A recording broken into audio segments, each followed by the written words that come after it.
Hi guys, if you are getting bored with doing simple Obertas over and over again, then here are some combinations / variations that you could try to challenge yourself a little bit. So the first one is when you're going to be switching your spot. So first you're going to do 2 to the front, 2 to the side, 2 to the back, and then 2 to the side again. So the first step of this is to do 2 Obertas to the front.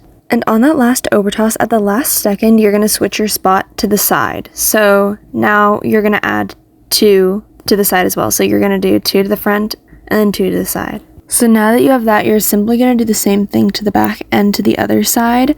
So by switching spots, you're essentially like facing the other side, I guess. That's how I could explain it. So yeah. So then you're of course going to add in the last side. And keep in mind when you're doing this, you can switch sides after 2 Obertas, after 4 Obertas, after 8 Obertas. Like, you could do how many Obertas you want. I just personally chose to do 2.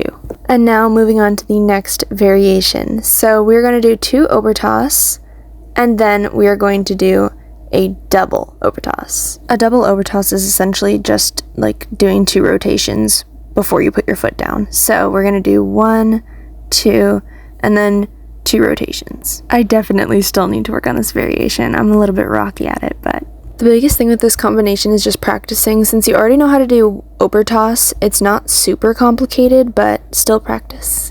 This next variation is pretty easy. It's just going to be with the arms. We're just going to do 3 normal ones and then 1 where we switch arms. So for these 3 Obertas, we're just going to be using our arms like this. But then on the last one, we're simply just going to put our arm like that. Nothing is changing with the lower body.